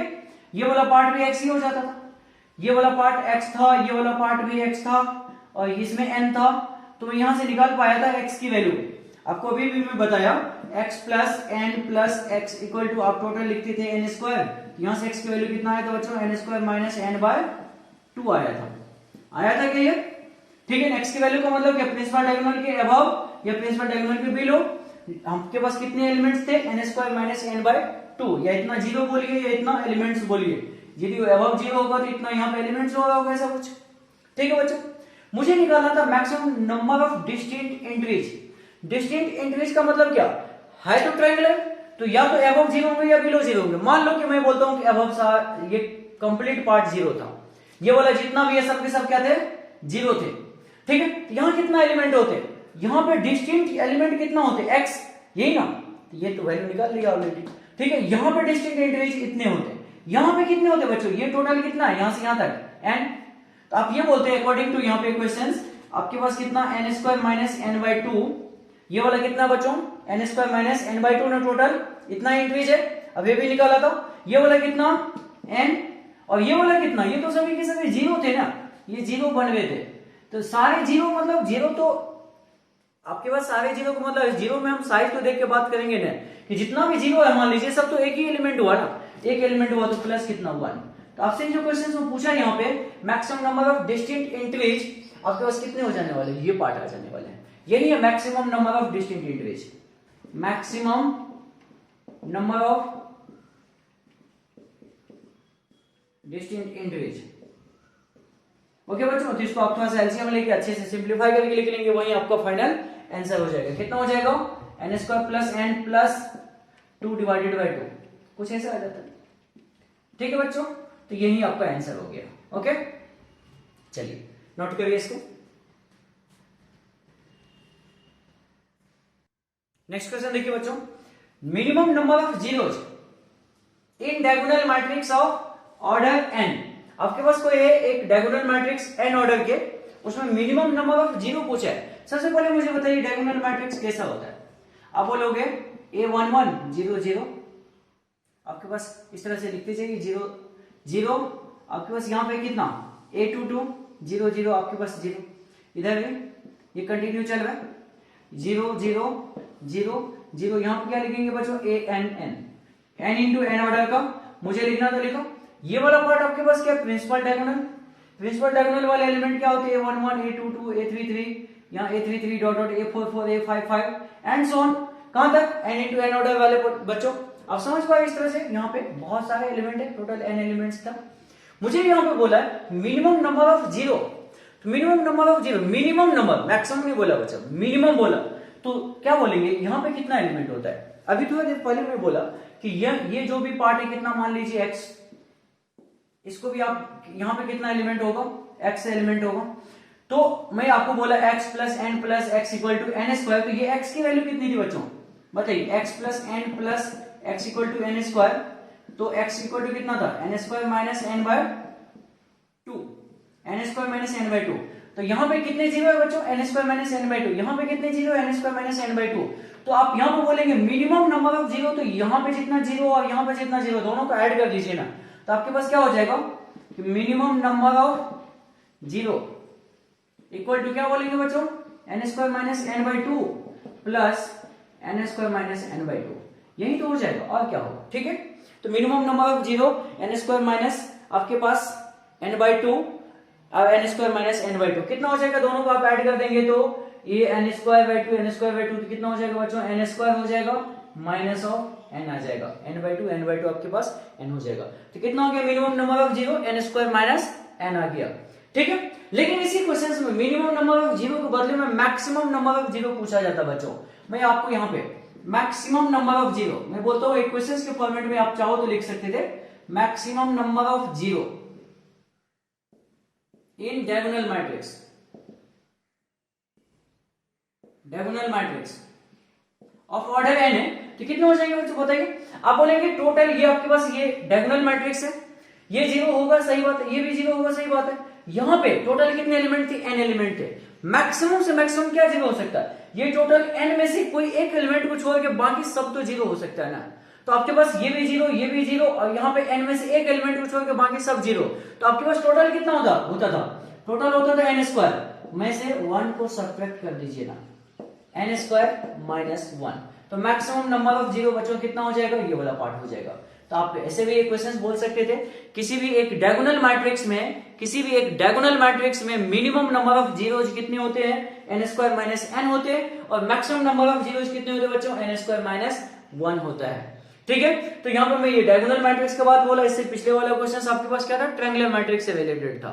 आप ये दोनों बात को आई होप आप अच्छे से समझ पा रहे होंगे। ठीक है बच्चों, तो ऐसे भी मैं आपको यहाँ पे और भी आपको कंसेप्ट आगे लेके आता हूं, उसके बेस पे फिर से हम क्वेश्चंस देखेंगे, डायरेक्टली क्वेश्चन देखेंगे कि जेईई मेंस में कैसा क्वेश्चन पूछ रहा है, एडवांस में कैसा क्वेश्चन पूछ रहा है, वो भी डिस्कस करने वाला। आप सेशन के लास्ट तक बने रहिए, आपको बहुत ही यहाँ पे इंटरेस्टिंग चीजें समझ में लगने वाली। मैट्रिक्स डिटरमिनेंट में जो भी आपका कंफ्यूजन होगा, सारे कंफ्यूजन का मैं यहाँ पे एक एक करके सॉल्व करने की कोशिश करूंगा। आप सेशन के लास्ट तक बने रहिए बच्चों। अभी तक यदि आपने चैनल को सब्सक्राइब नहीं करा तो चैनल को सब्सक्राइब भी कर लीजिए, ताकि मैं यहाँ पे जो भी रेगुलर वे में सेशन लेके आता हूँ आपके लिए, वो सबसे पहले आप तक पहुंचे। अभी जो आपका अपकमिंग जो जेईई मेंस एग्जाम्स है, इस एग्जाम पॉइंट ऑफ व्यू से तो ये जो चैप्टर्स है मैट्रिसेस एंड डिटरमिनेंट बहुत ही ज्यादा इंपॉर्टेंट है। इस क्वेश्चंस का वेटेज बच्चों बहुत ही ज्यादा है। आप प्रीवियस ईयर के क्वेश्चन देखेंगे तो हर एक सेट में, जितना भी सेट में पेपर हुआ था, 4 पेपर्स हुए थे, मतलब 4 अलग अलग शिफ्ट में सेशन में, तो उसमें जितना भी सेशन में पेपर होता था, हर एक सेशन में 2-2 क्वेश्चन पूछे जा रहे हैं। तो ये मान के चलिए कि आपके पेपर में भी 2 क्वेश्चंस आएंगे, एक मैट्रिसेस थे और एक डिटरमिनेंट से। कभी कभी दोनों के दोनों मैट्रिसेस से भी पूछा गया बच्चों। तो और ये जो चैप्टर है, आप 12th का यदि अंडरस्टैंडिंग और यदि मेरा वीडियो देख लेते हैं, मैं यहाँ पे जो आज तो मैं आपके सामने पार्ट 1 लेके आया था, पार्ट 2 पार्ट 3 भी आपके सामने लेके आऊंगा। मैं कंप्लीट डिटेल एनालिसिस करके यहाँ पे बताऊंगा, पहले मैट्रिसेस का फिर डिटरमिनेंट का बच्चों। ठीक है, आप इसको स्टार्टिंग से लेकर लास्ट तक कंप्लीट वे में देखने की कोशिश करिएगा। इसको नोट कर लिया बच्चों, पहले आप एक बार नोट कर लीजिए। नेक्स्ट देखिए बच्चों, हम लोग ट्रेस के बारे में बात कर लेते हैं। Trace of a square matrix. सबसे पहली बात, ये जो ट्रेस की बात है, ट्रेस किसका निकालते हैं बच्चों, स्क्वायर मैट्रिक्स का निकालते हैं। आपके दिमाग में ये कंफ्यूजन नहीं रहना चाहिए कि ये कौन सा मैट्रिक्स का निकलता है, आपको पता होना चाहिए किसका निकालता है बच्चों, स्क्वायर मैट्रिक्स का निकालते हैं। जैसे देखिए कि आपके सामने मैं कोई एक स्क्वायर मैट्रिक्स लाता हूं, जैसे आप A11, A12, A13 dot dot आपके पास A1 है, A21, A22 डॉट डॉट आपके पास A2n। ठीक है, इस तरह से dash dash dash AN1, AN2 आपके पास ANN, कुछ ऐसा है। ये हमारे पास क्या था, एक स्क्वायर मैट्रिक्स है n इंटू n ऑर्डर के, n इंटू n ऑर्डर के एक स्क्वायर मैट्रिक्स है बच्चों। मुझे यहाँ पे ट्रेस निकालना था। ट्रेस का कुछ खास मीनिंग नहीं होता, ट्रेस ऑफ ए ऐसे लिख देते, ट्रेस किसी भी एक मैट्रिक्स का ट्रेस निकालना तो ट्रेस ऑफ TR आप इस फॉर्मेट में लिख लेते। ये होता क्या कि ये जो होता है कि आपके पास जो भी स्क्वायर मैट्रिक्स है, उसका जो डायगोनल एलिमेंट्स होगा बच्चों, उसका सम हो जाता है। इसका मतलब A11 plus A22 plus A33 होता डॉट डैश है, आपके पास कितना ANN हो जाता। यही होता है trace. Trace means sum of principal diagonal elements. बस एक बात याद रखिए, trace means sum of principal diagonal elements of a square matrix, of a square matrix. Complete way में स्क्वायर मैट्रिक्स का ही आप ट्रेस निकालते हो बच्चों। तो ये आपके पास ट्रेस हो गया। समेशन के फॉर्मेट में लिख सकते थे, कोई दिक्कत नहीं। समेशन ऑफ आई की वैल्यू 1 से लेके n तक, कोई दिक्कत नहीं, इस फॉर्मेट में जा सकता था, कोई खास बात नहीं। इसके एक दो बेसिक प्रॉपर्टीज है, ये भी देख लीजिए। Properties of trace, properties of trace. एक दो बार यहां से डायरेक्टली क्वेश्चंस भी बन गया बच्चों, इसलिए मैं बता रहा हूं आपको। प्रॉपर्टीज ऑफ ट्रेस, तो सबसे पहले नंबर 1 में मान लीजिए आपके पास कोई दो मैट्रिक्स है ए और बी, उसका मुझे ट्रेस निकालना है। ट्रेस निकालना तो आप डायरेक्टली आप यहां पे क्या लिखेंगे, trace of A plus B. मान लीजिए दो मैट्रिक्स है, दोनों को ऐड करके यहाँ पे उसके बाद इसका ट्रेस निकालना। तो क्या पहले ऐड करेंगे उसके बाद ट्रेस निकालेंगे क्या? नहीं, आप क्या करेंगे, दोनों का सेपरेटली ट्रेस निकालेंगे। Trace of A plus trace of B हो जाता है। अब बोलेंगे सब्ट्रैक्ट होता तो सब्ट्रैक्ट कर लेते, बस इतना ही बात है। ए का ट्रेस निकाल लेते, बी का ट्रेस निकाल लेते, दोनों को डायरेक्टली सब्ट्रैक्ट कर देते। तो ये एक छोटा सा लॉ है। नंबर 2 में बात कर लेता हूं बच्चों। नंबर 2 में आप ऐसे बोल सकते थे कोई भी एक मैट्रिसेस है जिसका पावर मान लीजिए n है, इसके पावर में n है, इसका ट्रेस निकालना, तो क्या हो जाएगा, ऐसा नहीं कि मैं उसका पहले पावर में n करूंगा उसके बाद ट्रेस निकालूंगा, नहीं, आप इसको क्या करेंगे, n तो यहाँ पे बाहर ट्रेस ऑफ a हो जाएगा, ठीक। n के साथ क्या करेंगे आप मल्टीप्लाई कर देंगे ट्रेस a को, बस डायरेक्टली हो जाएगा। आप क्या करते हैं, कभी मान लीजिए आपके पास एक मैट्रिसेस देता है, मान लीजिए एक मैट्रिसेस देता है आपको, एक के बाद 5 का ट्रेस पूछा जाता है, ऐसा नहीं मैं पहले एक बार 5 निकालूंगा उसके बाद ट्रेस निकालूंगा, नहीं, ये काम नहीं करेंगे। अब क्या करेंगे, ए का ट्रेस निकाल लेंगे, उसमें 5 से मल्टीप्लाई कर देंगे, डायरेक्ट वे में आप बोल सकते हैं। तो छोटा सा लॉ लेकिन कहीं यूज आप कर सकते हो। आप बोलेंगे एक और बात, मैं यदि ट्रेस निकालूंगा सर आइडेंटिटी मैट्रिक्स का एन ऑर्डर का, तो कितना हो जाएगा, आइडेंटिटी ऑर्डर का ट्रेस यदि मैट्रिक्स का यदि ट्रेस निकालूंगा तो ये कितना हो जाएगा, आइडेंटिटी मैट्रिक्स का मतलब क्या, प्रिंसिपल डायगोनल एलिमेंट कितना होता है, 1 1 1 1 होता है, तो सभी 1 का सम कितना हो जाएगा, n हो जाएगा। आप ऐसे बोल सकते थे, कोई दिक्कत तो नहीं। आप नंबर 4 में मैं मान लीजिए यहाँ पे आपको बता दो, ट्रेस ऑफ आपके पास कोई कांस्टेंट इनटू a, क्या बोलेंगे, कांस्टेंट को बाहर कर देते हैं, उसके बाद ट्रेस ऑफ a कर लेते, ऐसा नहीं कांस्टेंट पहले मल्टीप्लाई करेंगे फिर ट्रेस निकालेंगे, कोई जरूरत नहीं है ऐसा करने का। आपको डायरेक्टली ट्रेस a निकाल लेना, ट्रेस का मतलब क्या, प्रिंसिपल डायगोनल एलिमेंट का सम, उसमें कांस्टेंट को मल्टीप्लाई कर देना बच्चों, बस इतना सिंपल सा काम करना होता है। तो ये कुछ बेसिक प्रॉपर्टीज है, 4 प्रॉपर्टीज आपके सामने यहाँ पे मैं डिस्कस करा ट्रेस से रिलेटेड, वो भी एक एलिमेंट्री प्रॉपर्टीज है इसके भी यूज हो जाते हैं, इससे भी क्वेश्चंस बन सकता है।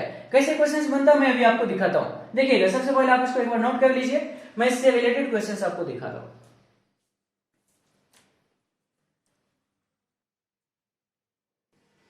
नेक्स्ट बच्चों देखिए, आपके पास एक क्वेश्चन है यहाँ पे कि a plus 2b equal to ऐसा है, और आपके पास 2a minus b equal to ये पार्ट है, ठीक है। तो आपसे पूछा है trace a minus trace b, एक बहुत ही सिंपल सा क्वेश्चन है कि आपको यहाँ पे पूछा है trace a minus trace b, आप क्या करोगे, ये पार्ट है ये पार्ट है, बताइए बच्चों क्या कर सकते हैं आप यहाँ पे। आपको लगता है कि दोनों को ऐड कर देना चाहिए, मैं पहले मैट्रिक्स a निकाल लेता हूँ फिर मैट्रिक्स b निकालूंगा, उसके बाद ट्रेस और ट्रेस a और ट्रेस b तो आ ही जाएगा, क्या आप ऐसा काम करोगे कि नहीं, ये मेथड तो आप बिल्कुल भी नहीं लगाने वाले, क्योंकि आप ये मेथड लगाने जाएंगे तो फिर पहले आपको इसको मल्टीप्लाई करके कांस्टेंट भी मल्टीप्लाई करना होगा, ऐड सब्ट्रैक्ट करना होगा, इतना लेंथी काम क्यों करेंगे, नहीं करेंगे, इतना बेकार का काम तो नहीं करेंगे कभी। यहाँ पे देखिए, ये जो पार्ट है आपके पास एक मैट्रिक्स दे रखा, ये भी आपके पास एक मैट्रिक्स दे रखा, मुझे बता दीजिए कि मैं इस कंप्लीट का ट्रेस निकालना चाहूंगा, ट्रेस a प्लस 2b, ये कितना होने वाला बच्चों। यहाँ पे देखिए ट्रेस का मतलब क्या, प्रिंसिपल डायगोनल का सम, प्रिंसिपल डायगोनल आपके पास कितना था आपके पास, यहाँ पे देखिए -1 होने वाला बच्चों, ठीक है। एंड सेकंड वाला में भी मुझे बता दो, trace of 2a minus b, ये कितना हो जाएगा, यहाँ देखिए आपके पास ये कितना 4 माइनस 1, आपके पास कितना हो जाएगा बच्चों, ये 3 हो जाएगा, ठीक। आपने तो इसका ट्रेस निकाल लिया, ये वाला पार्ट का ट्रेस निकाल लिया, यहाँ पर डायरेक्टली लिख दिया, बस इतना ही काम था। अब देखिए एक छोटा सा काम करना है, अभी भी जो आपने प्रॉपर्टीज पढ़ा, मैं ट्रेस a प्लस 2b है तो क्या लिखूंगा, इसको आप ब्रेक कर देंगे, trace a plus 2 times of trace b लिखेंगे, देखिए ना, trace a plus trace 2b लिखते, 2 को बाहर कर दिया, कांस्टेंट को बाहर कर देते, ट्रेस b इक्वल टू कितना बच्चों, -1, ठीक है। यहां पे क्या करेंगे, 2 को यहां अगेन बाहर कर देंगे, trace of a minus trace of आपके पास कितना हो जाएगा, trace of b equal to बच्चों कितना 3, ये पार्ट आपके पास हो गया। अब क्या करना, मुझे सॉल्व कर देना, ट्रेस a और ट्रेस b की वैल्यू आ जाएगी। कैसे सॉल्व करेंगे, यहाँ पे ट्रेस है, यहाँ पे आपके पास 1 है, यहाँ पे 2 है, तो आप क्या करो, यहाँ पे 2 यहाँ पे 1, तो इसमें 1 से मल्टीप्लाई कर देते, इसमें 2 से मल्टीप्लाई कर देते। जैसे आप ये मल्टीप्लाई करेंगे तो ये 1 से मल्टीप्लाई करने का मतलब तो कुछ होता नहीं, ठीक है। 2 से मल्टीप्लाई करेंगे तो ये वाला पार्ट 4, और दोनों को ऐड कर देंगे, इतना करने के बाद दोनों को ऐड करेंगे, यहाँ 4 और ये कितना 5, तो 5 times of trace of a, यहाँ पे कितना हो जाएगा बच्चों, 2 times of trace of b, 2 times of trace of b, cancel, मतलब ऐड कर रहे तो कैंसिल हो गया। यहाँ पे आपके पास कितना 6 और ये आपके पास कितना -1, तो कितना हो जाएगा, ये भी आपके पास 5 हो जाएगा। तो ट्रेस ऑफ a कितना हो गया बच्चों, यहाँ पे 1 हो गया, ट्रेस ऑफ a 1 आ गया, ट्रेस ऑफ a 1 हुआ तो ट्रेस ऑफ b तो निकाल ही सकते हैं ना, ट्रेस ऑफ b आप यहाँ पे देखिए, ये वैल्यू 1, ये वैल्यू 1, तो आपके पास कितना हो गया, तो इसको राइट साइड भेज दीजिए, तो -1 -2, तो ट्रेस b इक्वल टू कितना, -2 डिवाइडेड बाय 2, तो कितना हो जाएगा बच्चों, ये आपके पास -1 आ जाएगा, ट्रेस b कितना -1 आ गया। ट्रेस ए भी आ चुका, ट्रेस बी भी आ चुका था। आपसे पूछा क्या दोनों का difference, trace A minus trace B, 1 minus of -1 कितना हो जाएगा बच्चों, 2 हो जाएगा। तो आपका जो क्वेश्चन पूछा था कि trace of A minus trace of B equal to कितना, 1 माइनस ऑफ -1 कितना बच्चों, 2 हो गया। यही आपका आंसर ना, तो ठीक है। इतना इजीली तरीके से आप इस क्वेश्चन को सॉल्व कर सकते हैं। एक बार आप स्टार्टिंग से देखिए, ये पार्ट था तो इसका ट्रेस निकाला, ये पार्ट है तो इसका ट्रेस निकाला, कितना था इसका ट्रेस, -1। ये वाला पार्ट का ट्रेस कितना है, 3 है। ठीक, अभी आपने जो प्रॉपर्टीज पढ़ा उस प्रॉपर्टीज को यूज करके ऐसा लिखो और इसको सिंप्लीफाई कर दिया। आप क्या करते हैं, ट्रेस बी को मान लीजिए हटाने के लिए इसमें 2 से मल्टीप्लाई करना होता, तभी तो आप ऐड करने से कैंसिल होता। ऐड करा तो ट्रेस ए निकल गया, ट्रेस ए निकल गया तो किसी एक इक्वेशंस में, इक्वेशन जिसे समझ लीजिए ये फर्स्ट इक्वेशन और ये सेकंड इक्वेशन है, किसी एक इक्वेशन में पुट कर दिया तो ट्रेस बी की वैल्यू भी आ गया, दोनों आ गया, डिफरेंस कर दिया, आपका आंसर आ गया। आंसर कितना बच्चों यहाँ पे 2 आ रहा था। ठीक है, नोट करिए इसको।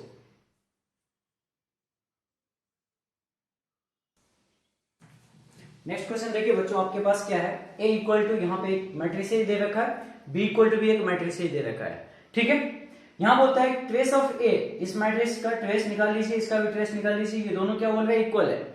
ठीक है, then find the value of आपके पास 1 upon alpha plus 1 by beta plus 1 by gamma, ऐसा बोला है। अल्फा बीटा गामा क्या है यहाँ पे देख सकते हैं, यहाँ भी आपके पास था। तो क्या करेंगे इस क्वेश्चन को, सबसे पहले तो trace a equal to trace b बोला है, आप इसको सॉल्व करिए इसे कि ट्रेस a कितना होगा यहाँ पे बच्चों बताइए, alpha square plus beta square plus gamma square, and trace b कितना हो जाएगा, trace of b equal to 2 alpha plus 2 beta plus 2 gamma minus 3। ये दोनों क्या होगा, यहाँ पे इक्वल बोला है, इक्वल बोला तो आप इस दोनों को इक्वल कर दीजिए, इक्वल करेंगे तो कितना हो जाएगा, चलो यहाँ पे लिखते हैं, आपके पास alpha square plus beta square plus gamma square equal to 2 alpha plus 2 beta plus 2 gamma minus 3 लिखा हुआ है। अब ये जो पार्ट दोनों इक्वल कर दिया, अब इसको ध्यान से देखिएगा, ये क्या है, यहां पे देखिए अल्फा स्क्वायर, मैं इसको क्या बोलता हूं, -2 अल्फा, और यहाँ पे जो -3 था ना, -3 को क्या आप -1 ऐसा लिख सकते हैं क्या, एक ही बात तो है। जब ये एक ही बात था तो इसको लेफ्ट साइड लेंगे जैसा, ठीक है बच्चों, plus beta square -2 beta plus 1 ऐसा भी लिखा जा सकता था, and gamma square -2 gamma plus 1 ये भी लिखा जा सकता था इक्वल टू 0। मुझे बताइए ये क्या हो गया, अल्फा -1 का होल स्क्वायर, ये क्या हो गया बच्चों, बीटा -1 का होल स्क्वायर, और ये कितना हो गया, गामा -1 का होल स्क्वायर इक्वल टू 0। इससे आपको क्या पता चल रहा है, 3 परफेक्ट स्क्वायर का सम 0 है, इसका मतलब कि ये भी 0 होता है, ये भी 0 होता है और ये भी 0 होता है। यहां से आपको एक बात पता चला कि जब ये भी 0 करेंगे, ये भी 0 करेंगे, ये भी 0 करेंगे, it means alpha -1 equal to 0, beta -1 equal to 0 and gamma -1 equal to 0। It means alpha equal to beta equal to gamma equal to कितना आ गया बच्चों, 1 आ गया। कोई दिक्कत तो नहीं, बहुत आसानी से आप निकाल लिए। यहां से पूछा क्या, 1 by alpha 1 by beta 1 by gamma, alpha beta gamma की वैल्यू पुट कर दीजिए, कितना हो जाएगा, 1 by alpha plus 1 by beta plus 1 by gamma equal to 1 by 1 plus 1 by 1 plus 1 by 1 कितना हो जाएगा बच्चों, 3 हो जाएगा। तो आपका आंसर 3 आ गया। बहुत ही इजी क्वेश्चन था। यहाँ पे आप देख सकते हैं ट्रेस से रिलेटेड आप कैसे ट्रेस निकालते हैं, सिंपली प्रिंसिपल डायगोनल का सम कर देते थे, यहाँ पे प्रिंसिपल डायगोनल जो आपके पास है उसका सम कर देते थे, दोनों को इक्वेट करेंगे, आपके पास ये परफेक्ट स्क्वायर के फॉर्मेट में कन्वर्ट हो जाएगा। थोड़ा सा इक्वेशंस को ध्यान से देखेंगे, ये चीज आपके दिमाग में आ जाएगी। जैसे ये आता है आप याद रखिए कि कोई भी आपके पास परफेक्ट स्क्वायर का सम इक्वल टू 0 लिखा हुआ तो ये पार्ट ही 0 होना पड़ेगा, ये भी 0 होना पड़ेगा, ये भी 0, आगे और कोई नंबर ही नहीं बना इसका मैं सम इक्वल टू 0 कर दूं। परफेक्ट स्क्वायर मींस आपके पास पॉजिटिव, 2 पॉजिटिव क्वांटिटी है, यहाँ पे 3 पॉजिटिव क्वांटिटी का सम 0 था, तो तीनों पॉजिटिव क्वांटिटी को ही 0 होना पड़ेगा, एक ही पॉसिबिलिटी है, इसलिए आपके पास अल्फा बीटा और गामा की वैल्यू आते ही आपका फाइनल आंसर आ गया। ठीक है बच्चों, पहले आप इसको नोट करिए।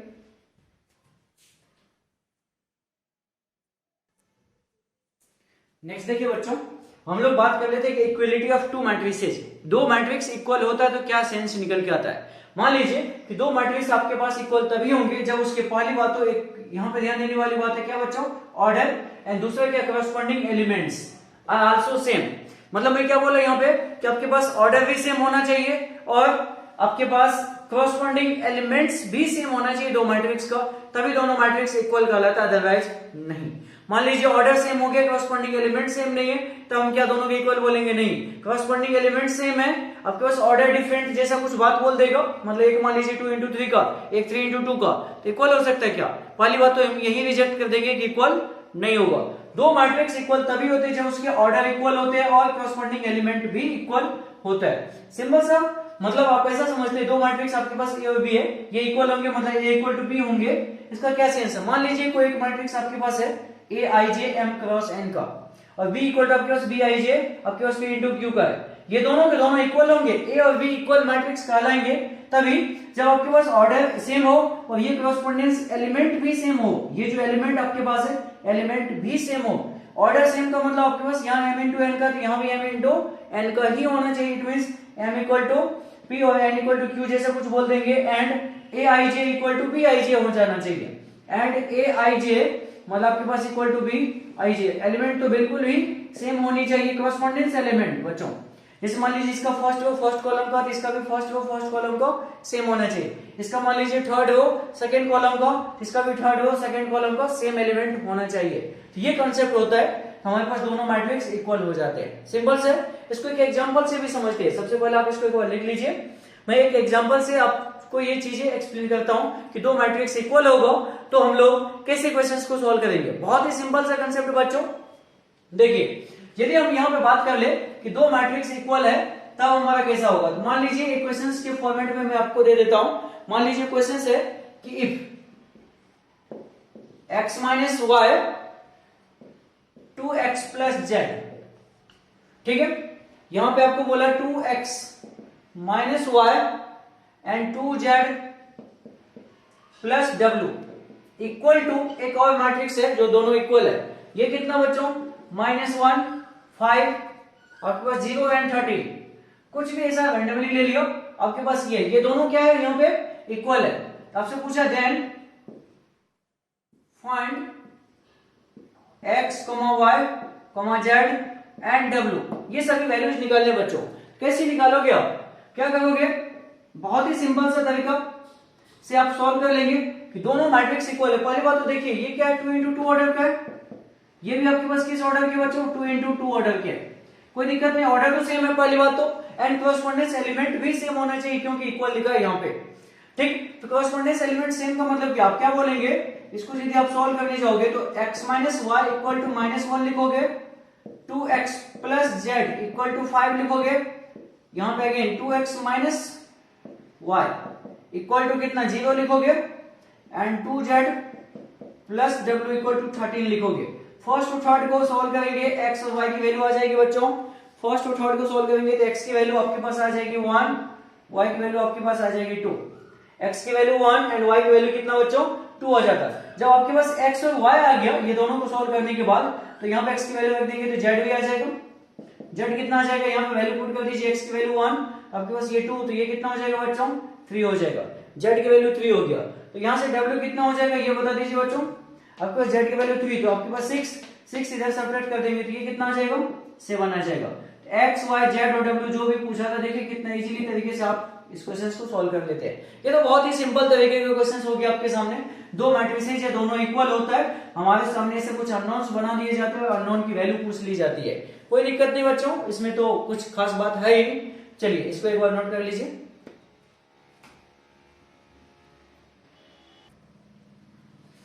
नेक्स्ट देखिए बच्चों, हम लोग यहाँ पे अलजेब्रा ऑफ मैट्रिसेस बात कर लेते हैं।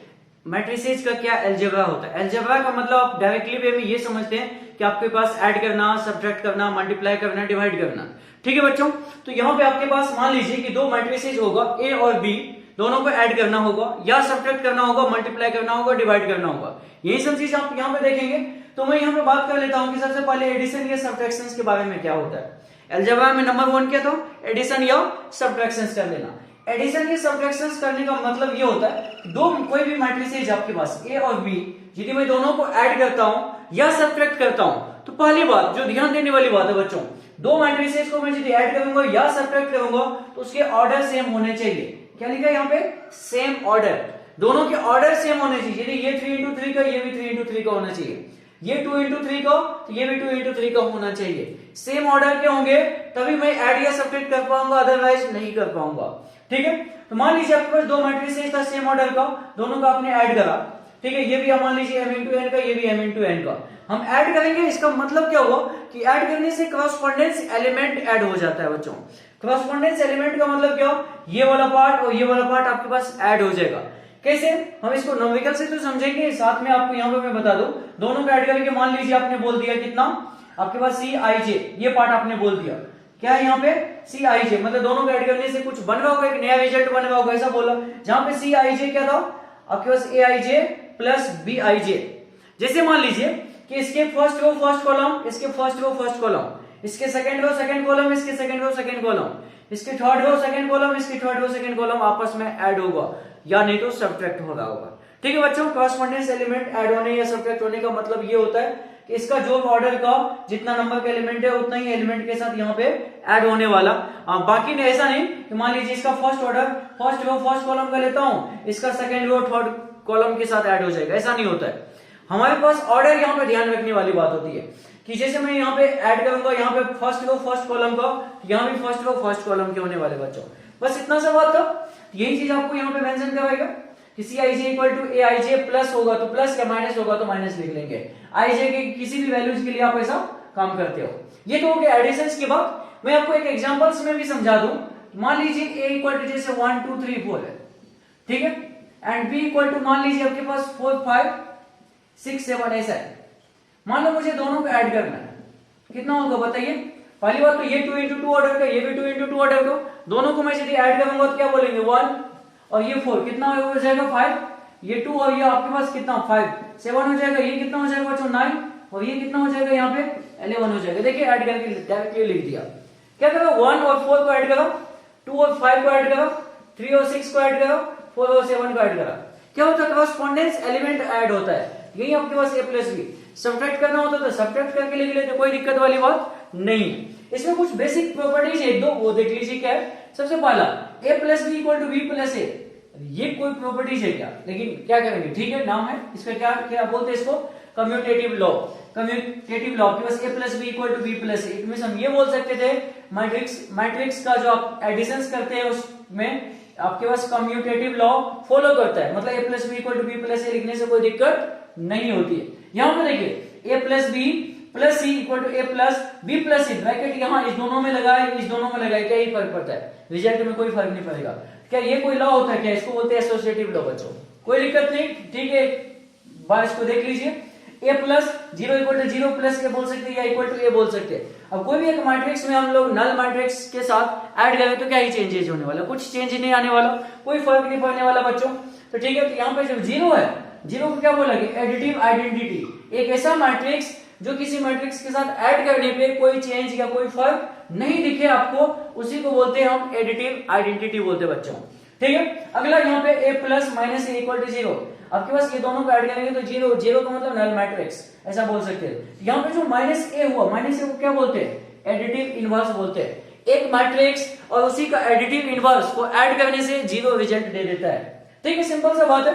a plus B equal to A plus C, आप ये बोल सकते थे ए सी कैंसिल हो जाएगा, b इक्वल टू सी हो जाएगा। ये भी कोई लॉ है क्या, नहीं, सिंपल सा बात था। एक मतलब एलिमेंट्री टाइप्स के कुछ प्रॉपर्टीज है बच्चों, आप एक बार इसको भी लर्न कर लीजिए।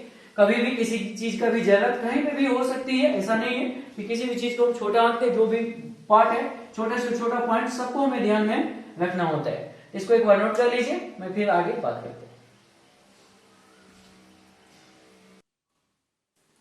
नेक्स्ट देखिए बच्चों, यहाँ पे scalar multiplications of A matrix.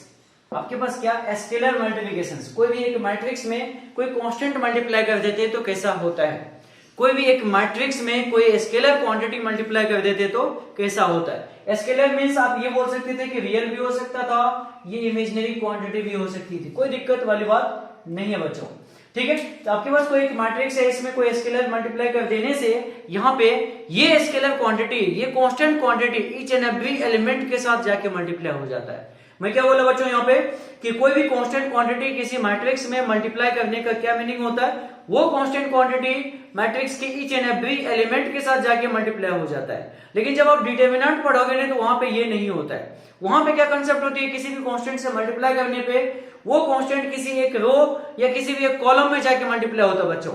लेकिन यहाँ पे क्या है, कोई भी कांस्टेंट से मल्टीप्लाई करने वो constant each and every element के साथ जाके मल्टीप्लाई हो जाता है। जैसे यहाँ पे कि लैम्डा को स्केलर क्वांटिटी था, आपके पास एक कोई मैट्रिक्स है aij into n का, then lambda into A equal to कितना हो जाएगा, ये लैम्डा डायरेक्टली एलिमेंट के अंदर में जाके ईच एंड एवरी एलिमेंट के साथ ये मल्टीप्लाई हो जाता है। जैसे यहां समझिए कि आपके पास एक मैट्रिक्स था एबीसीडी, 5 यदि मैं मल्टीप्लाई करूंगा तो ईच एंड एवरी एलिमेंट के साथ जाके 5 मल्टीप्लाई हो जाएगा। बहुत ही सिंपल सा तरीका। इसके बेस कुछ प्रॉपर्टीज बच्चों, बहुत ही क्या गलत प्रॉपर्टीज है फिर भी एक बार देख लीजिए। Lambda equal to A lambda आपके पास माइनस